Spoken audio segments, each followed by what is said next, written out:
धाकड़ खबर, बेखौफ सुबह, बेबाक अंदाज।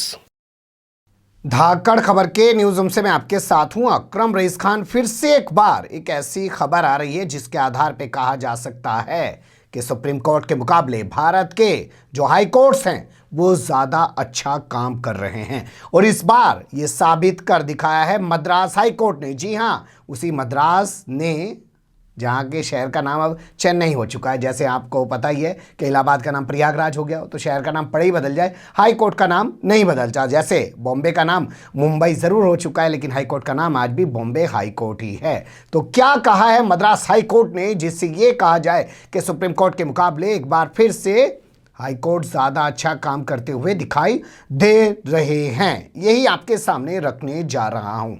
कई वेबसाइट पर छपी हुई खबरों के मुताबिक कहा गया है कि मद्रास हाईकोर्ट ने कहा है कि जो 5 राज्यों में चुनाव हुआ है और उसमें राजनीतिक पार्टियों को जो रैलियां करने की इजाजत दी गई है, उसी के चलते कोरोना की दूसरी लहर भारत के अंदर फैली है और उसके लिए जिम्मेदार केंद्रीय चुनाव आयोग है। और उसके चलते अब लाइन सुनिए रहा, जो हाईकोर्ट ने कहा है बहुत बड़ी लाइन है। सुप्रीम कोर्ट तो कुछ करता ही दिखता नहीं है, मामले जाते हैं पेंडिंग डाल के रख देता है। सुनेंगे जी, अगली बार सुनेंगे जी, अभी नहीं सुन रहे जी। अभी तो हम बाबरी मस्जिद का मामला सुनेंगे जी, रात दिन लग के उसका निपटारा करना जी हमें। और निपटारा करने के बाद पता है क्या हम कहेंगे कि हमारे पास है आर्टिकल 142 जो हमें स्पेशल विट्टो पावर देवे है। और विट्टो पावर के मतलब ये है कि हम ये कहेंगे कि उस जगह पर 1949 तक मस्जिद खड़ी हुई थी, हम ये कहेंगे कि उसमें नमाज होती थी, हम कहेंगे कि वहाँ मस्जिद को तोड़ना गलत था, हम कहेंगे कि वहाँ पे मूर्तियाँ रखना गलत था। लेकिन फिर भी हम मस्जिद की जो ज़मीन है मस्जिद वालों को ना देने के, क्योंकि हमारे पास तो विट्टो पावर है, मंदिर वालों को ही दे देंगे जिन पर तोड़ने का आरोप है। ये तमाम फैसलों के लिए पिछले कुछ सालों से सुप्रीम कोर्ट जाना पहचाना जा रहा है, लेकिन हाई कोर्ट में खासा काम हो रहा है। जैसे आप चुनाव के दौरान ये अभी देखिए कोलकाता हाईकोर्ट ने किस तरीके के फैसले लगातार एक के बाद एक दिए, जिसके बाद चुनाव आयोग ने चुनावी रैलियों पर रोक लगा दी। कहा जी 500 आदमी लेके जा सको, 500 आदमी से ज़्यादा ना जा सकते। राहुल गांधी ने अपनी चुनावी सभाएं रद्द क्या कर दी? पॉलिटिकल दबाव बना, एक नैतिक दबाव भी तो होता है। उसके बाद नरेंद्र मोदी ने कहा मैं भी रद्द कर रहा जी, अमित शाह ने कहा मैं भी रद्द कर रहा जी, तमाम लोगों ने कहा जी रद्द कर रहा जी। लेकिन तब भी रैलियां होती रहीं भारी भीड़ भाड़ के साथ।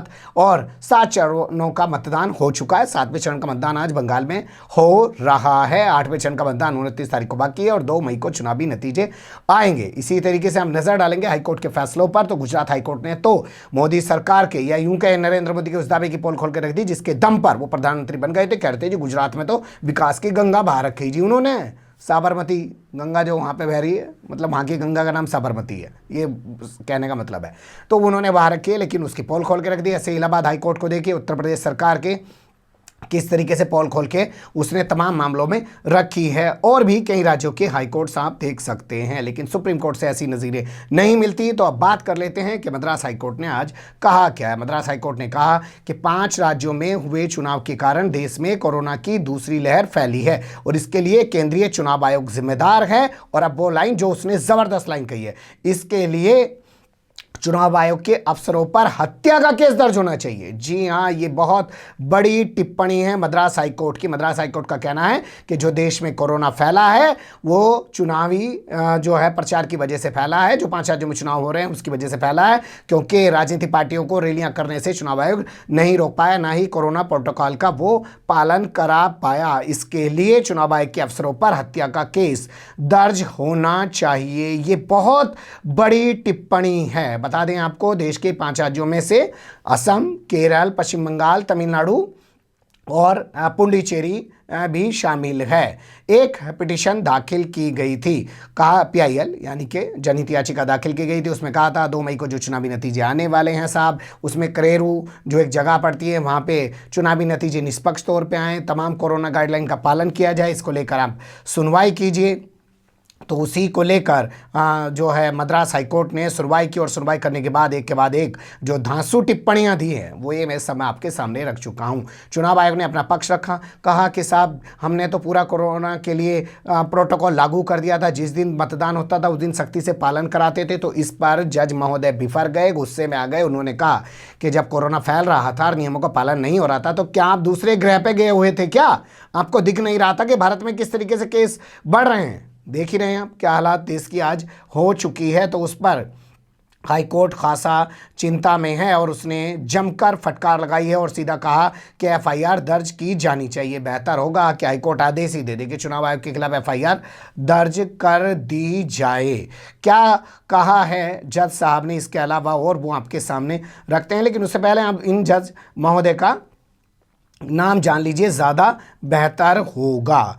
तो जज महोदय जो हैं वो चीफ जस्टिस हैं मद्रास हाई कोर्ट के, और उनके साथ एक जस्टिस महोदय और भी हैं, संजीव बनर्जी यानी कि चीफ जस्टिस हैं, और इसके अलावा उनके साथ है सेंथिल कुमार राममूर्ति। इन दोनों जज साहब ने ये टिप्पणी दी है। इन्होंने कहा कि 2 मई को होने वाली मतगणना को सुनिश्चित कराया जाए कि तमाम कोरोना गाइडलाइन का पालन कराते हुए कराई जाएगी। अगर पालन नहीं कराया जा सकता तो मतगणना को रद्द कर दिया जाए। ये भी अपने आप में बहुत बड़ी टिप्पणी है। साथ ही इन दोनों जज साहिबा ने कहा कि जो भी आपको 2 मई को कोरोना गाइडलाइन का पालन कराना है या जो भी आपके पास नियम कानून है उसके तहत जो भी चीज़ें आप तैयार करेंगे उसका एक पूरी रिपोर्ट 30 अप्रैल को हाईकोर्ट के सामने पेश कर दी जाए। ये लोग कहते हैं कि जब इंसान बचेगा, सबसे पहले तो ज़िंदगी बचाना महत्वपूर्ण है ना, जब इंसान बचेगा तभी तो अपने लोकतांत्रिक अधिकारों का वो पालन कर पाएगा, लाभ उठा पाएगा। और कितनी शर्म की बात है, हैरानी की बात है कि जो संवैधानिक सीटों पर बैठे हुए यानी कि संवैधानिक संस्था ही तो है ना चुनाव आयोग, वहाँ बैठे हुए लोगों को ये याद दिलाना पड़ रहा है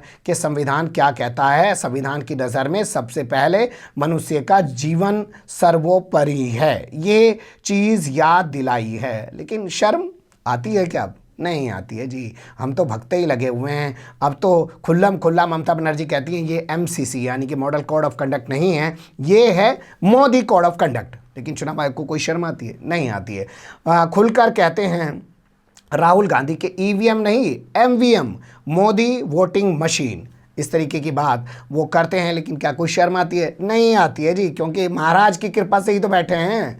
आपको पता होना चाहिए देश के अंदर जो सीबीआई का डायरेक्टर है, जानते हैं एक दरोगा ही तो होता है वो, उस थानेदार की दरोगा की नियुक्ति के लिए आपको 3 सदस्यीय कमेटी बनानी पड़ेगी। प्रधानमंत्री खुद मौजूद, उसके अलावा विपक्ष का नेता मौजूद, उसके अलावा फिर चीफ जस्टिस ऑफ इंडिया मौजूद। ये बैठ के बताएंगे कि भाई थानेदार दरोगा कौन बनेगा। लेकिन जो चुनाव आयोग जिसके जिम्मे है निष्पक्ष चुनाव कराना और उन चुनाव के बाद चुनी गई सरकार इस देश को चलाती हैं, उस संस्था का अध्यक्ष जो बनेगा यानी कि जो इलेक्शन कमिश्नर बनेगा, चुनाव आयोग जो बनेगा, उसके लिए कोई 3 सदस्यीय कमेटी नहीं है जी। उसके लिए तो प्रधानमंत्री के जिसे जी में आवे उसे बना दे, मुझे बना दे, मुझे दिक्कत भी ना बनने में।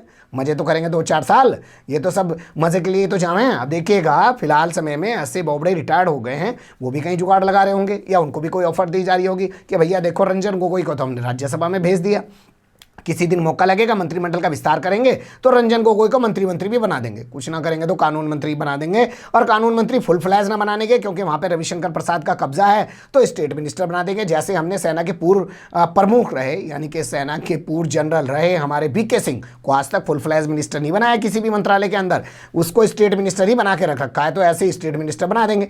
आप भी आ जाओ, आपको भी कहीं ना कहीं कुछ ना कुछ चिपका ही देंगे। ये तमाम चीजें होती हैं कि सरकार अपने चहेतों को ऐसी सीटों पर बैठाती है। लेकिन जो मद्रास हाई कोर्ट ने किया, बेहतर होता कि वो सुप्रीम कोर्ट करता, और सुप्रीम कोर्ट अगर ऐसी टिप्पणी करता तो उसके कुछ मायने और ही निकलते और सुप्रीम कोर्ट की साख ज़्यादा मजबूत हो पाती। लेकिन लगता है सुप्रीम कोर्ट सरकार विरोधी जितने भी मामले होते हैं उनको ठंडे बस्ते में डालने में, उन पे ऐसी टिप्पणी करने में गुरेज ही करता है, परहेज ही करता है। लेकिन हाई कोर्ट ने फिर एक बार साबित कर दिया कि वो सुप्रीम कोर्ट के मुकाबले ज़्यादा बेहतर काम कर रहे हैं इस मामले में। अब देखना दिलचस्प होगा कि 30 अप्रैल को जब दोबारा सुनवाई होगी तो किस तरीके का पूरा रोड मैप तैयार करके चुनाव आयोग अपनी मतगणना को लेकर जाएगा और क्या उससे हाईकोर्ट संतुष्ट होगा, और क्या हाईकोर्ट अपनी आज की बात को आगे बढ़ाते हुए चुनाव आयोग के खिलाफ एफआईआर दर्ज कराने का आदेश देगा, इस पर भी नजर रखी जाएगी। और क्या वो आदेश जब जारी हो जाएगा, जैसे आपने देखा ना इलाहाबाद हाईकोर्ट ने कहा लॉकडाउन लगा दो उत्तर प्रदेश के 5 जिलों के अंदर,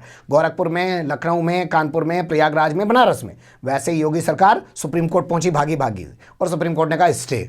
तो क्या अगर मद्रास हाईकोर्ट कह भी देगा कि चुनाव आयोग के अधिकारियों के खिलाफ एफआईआर दर्ज की जाए तो सुप्रीम कोर्ट पे उस पर स्टे लगा देगा या नहीं लगाएगा? बहुत सारे सवाल हैं, उन्हें छोड़ देते हैं। उन्हीं के साथ आप बने रहिएगा धाकड़ खबर के साथ। फिलहाल कमेंट्स के रूप में आप लोग अपनी राय दे सकते हैं, खबर को लाइक कर सकते हैं, चैनल को सब्सक्राइब कर सकते हैं, ज़्यादा से ज़्यादा हमारी खबरों को शेयर कर सकते हैं। फिर ऐसे ही किसी सुलगते हुए या उलझते मुद्दे लेकर मैं आपके सामने हूँगा हाजिर। फिलहाल अभी मुझे दें इजाज़त।